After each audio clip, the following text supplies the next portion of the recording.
What is going on, guys? Chris here. Welcome back to another video. So today we're going to be covering a bit more information on the Tfue FaZe lawsuit. Additional information has came out today, or I just didn't have it yesterday. Before we jump into that information, before we get into that, this has got to go away. Not completely, but it's just getting too much. I never let it get this long. We got to do the few quick shout-outs. I said I was going to do this in the previous video. I'm going to probably start doing this for every video. So if you leave a comment on my video, you leave a like and a comment, I'm going to shout out somebody each day just to help support the people that are supporting me. So today, from the YouTube comments, is going to be DZ Orion H. He provided me with additional information of a video that came out today with some information that actually made me make this video. So shout out to him. He is also the Discord manager of the Hype Unit. And for the Twitter, I also said I would shout out somebody who retweeted, my tweet for the video. So that shout out goes to Christy. She is the mother of our 5th best mid player in the SCL, Baronic. So, anyways, we'll get right into the video. Today, I got sent a video, and I was gonna maybe touch on the FaZe and Tfue situation a bit more today, but some more info that came out that I thought was interesting. And it was a video made by the Fortnite guy, who he took some clips of different Twitch streams. So we had one from Cloaksy, who is the captain of the Fortnite team of FaZe Clan as a whole. And he was touching on it a bit more. He did release a statement in a twit longer, which I'll link right here, or I'll bring up. In which case he stuck up for Banks a bit, but I think where the dynamic changed a little bit was he's sticking up for Banks by saying that Banks didn't do anything wrong, because it's most likely that Banks isn't involved into every single portion of the day-to-day operations of FaZe as a whole. There's a legal team, there's an et cetera, et cetera, et cetera. So he's not probably involved in all facets of the organization. So obviously when he wakes up to this, it's still personal to him because Banks is FaZe, FaZe is Banks. It's all in one for him. So, anything that looks bad on FaZe reflects the same way on Banks. So we covered yesterday in the video about how, basically just the initial information, Banks's reaction, what information we had available to us at that point. But now we have additional information. Cloaksy, aside from his twit longer, also was on stream and people were asking him about it. He was apprehensive about answering. I don't think he wants to get into it too much. He said Tfue is fine. And then he also made a slight comment that, Tfue is right about a lot of, whatever he is saying. So obviously there's contract disputes. There's disputes with whoever handles contracts for FaZe. There's disputes, legality-wise. Now, the part that got very interesting, that was just a more tidbit of information. But the part that gets very interesting is the video that I had mentioned from the Fortnite guy, where he talks to Devin Nash, who is the former CEO of CLG and the former general manager of Dignitas. So 2 very big organizations. So I trust this guy's judgment in terms of, well, maybe not his judgment, but his experience in terms of he knows much more than me about the esports scene. That's fairly consistent. But he made a pretty bold claim that was 100% sure FaZe Clan shuts down operations if this goes to court, right? It's a pretty bold claim. But it'll be interesting to see, because I feel like if at any point in sports, probably all sports started off like this until there was regulation, right? I don't know if I would go so far as to say FaZe for sure shuts down after this if it goes to court. I don't know, because we're not talking about the difference in Tfue's lawsuit in terms of, loss of revenue or loss of ability to acquire revenue through brand deals, or if the contract as a whole is illegal. I'm assuming FaZe has a legal team, So it'd be very odd if those contracts are just completely illegal. Do they probably need to be regulated? Absolutely. Do esports players need agents, managers, lawyers on their side before they sign these contracts? Absolutely. But I don't know if I would go so far as to say this for sure ends FaZe, even if it does go to court. And I'll explain why. So, in the lawsuit, what we get into when we start talking about them getting shut down is when it gets brought into the labor complaint. When the state of California receives the actual labor complaint about 3 specific instances to where that's what we're worried about, because those things would become illegal from an employer-employee standpoint. It depends on the contracts and how they're written on if it is actually an employee-employer contract. I don't feel like it's like that. I feel like it's more of a partnership. I'm not a lawyer, and I don't have nearly as much experience as these guys. I am a manager in multi-facets of different types of organizations throughout life, but I don't have experience in as much as obviously a CEO of very large companies would. But I don't know if it counts as an employee-employer relationship, to where obviously FaZe has a contract on Tfue. So Tfue is almost like a contractor providing a service, and then FaZe will offer certain things in exchange for the services being streaming, etc., social medias, whatever, playing Fortnite, etc. So I feel like it more gets into the type of relationship that like a record label would have with a band. You sign the band just like you sign the player, and that's not the same thing as an employer-employee relationship. It's still regulated. It's still regulated much better, obviously, than, the esports industry, because the esports industry has little to no regulation at this point, because we're just getting to the point to where it's mainstream, I guess I would say. I guess that's fair to say. So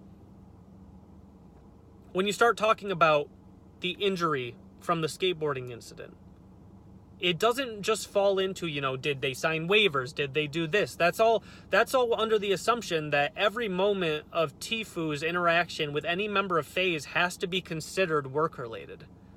Now, if FaZe was making a video for the FaZe account and collecting revenue, and Tfue assumed one of the active roles in the video, that might be different. And I might be wrong, that might have been the case, but I don't think it was. I don't think this was like a specific FaZe video where, in his contract it says you have to like be in a certain amount of FaZe videos. That'll all depend on what's in the contract. I don't know if we'll ever see, no, I don't think we will ever see the full contract. But,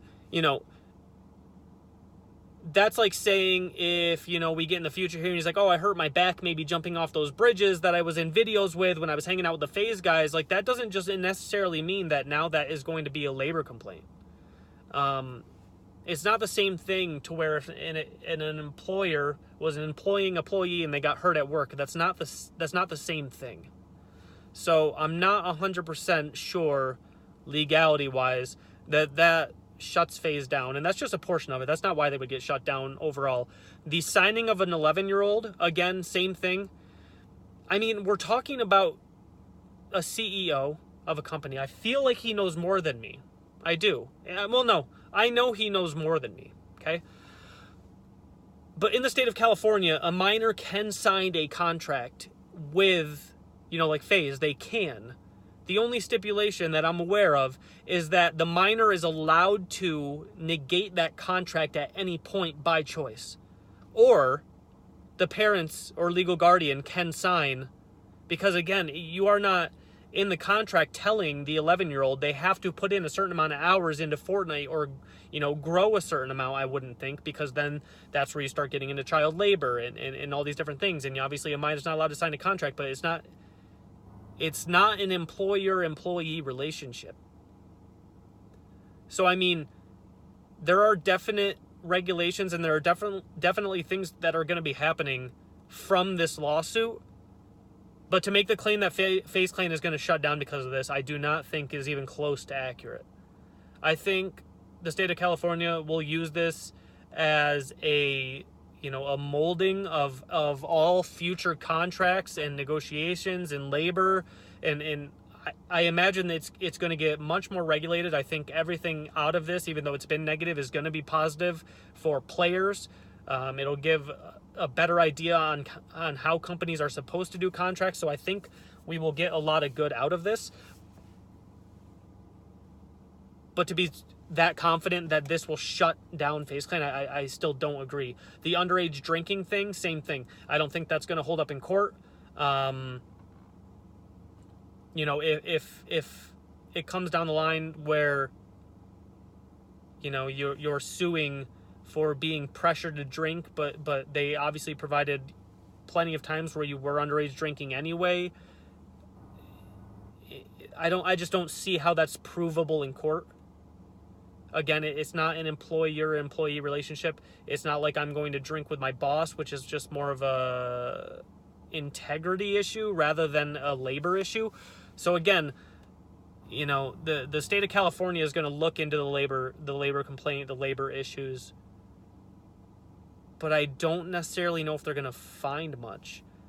But where it gets more interesting is if you look at the lawyer that Tfue grabbed. He is, labeled a super lawyer, one of the top 5% lawyers in all the state of California. I can't imagine that this lawyer would be doing this and taking on this lawsuit if it was not going to shoot his career up into the limelight a little more either.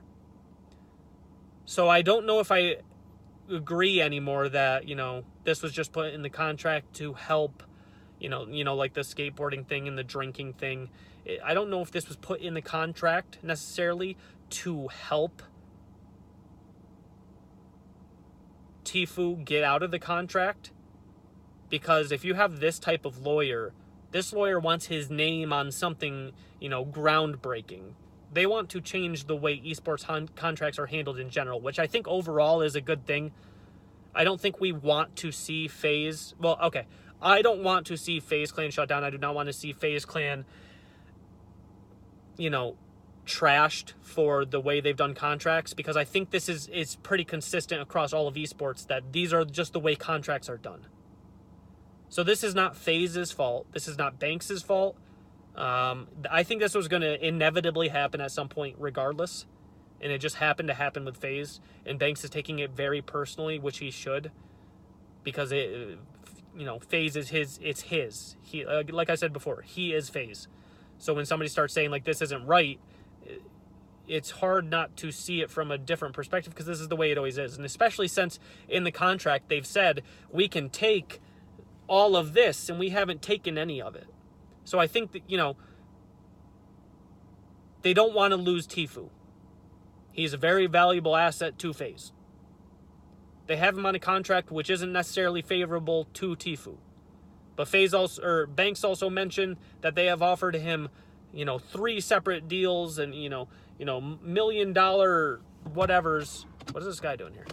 $1 million whatevers to, 7-figure deals, or deals where they don't take any commission at all, and it wasn't approved. So I think it's a play to get Tfue out of his contract. On the lowest level, I think maybe there will be a settlement to where, hey, we'll drop these certain charges. We won't ask for this and we won't ask for that, and we won't charge you for this or that, but you have to let him out of his contract. But then at the same time, we are going to look to pursue the restructuring of the way esports contracts work in general. I think we'll see that. But again, like I mentioned yesterday, what'll be interesting is if FaZe as a company counters with the fact that in the contract they have been allowed to take X% of Tfue's, YouTube earnings, competitive earnings, brand deals, and they haven't. So if the $60,000 is accurate, and it's also accurate that FaZe Banks says that, you know, he is making multi-million dollars a month and they have been entitled to a portion of that, it wouldn't be out of the realm of expectations that you would see FaZe pursue the money that they never took from Tfue. So it's going to be very interesting, but no, I do not see FaZe getting shut down. I see regulations being put in place. I see, you know, alterations on how this whole process runs, but I don't see FaZe shutting down. If there was a bet involved, I would put money on it. But either way, that's where we're at. There's going to be a link to Fortnite Guy's video down below. He covers it pretty well. He has direct quotes from Mr. Nash and whatnot in there. So it's a well-made video. I'm going to put that in the link down below. I'm going to put the links to the YouTube and the Twitter shout-outs I gave. If you would like to be shout-out in the next video, which will be tomorrow, I'm going to be doing these every day. Obviously not about FaZe every day, unless there's just nonsense going on every day. Just all you have to do is leave a like and drop a comment down below. That's all you got to do. I'll shout out somebody the next day. If you want to help support the people that just generally watch these videos or just other creators in general, the people that I shout out, if you just want to go show them some love on their channel or their Twitter or whatever you want to do. And if you guys have any questions, same thing. Leave them in the comments. I'll answer them regardless. And be sure to subscribe to the channel if you enjoy these videos, if you want me to keep doing these videos. If you have any suggestions for other videos to do, be sure to let me know. And as always, I will see you guys tomorrow. Okay, bye.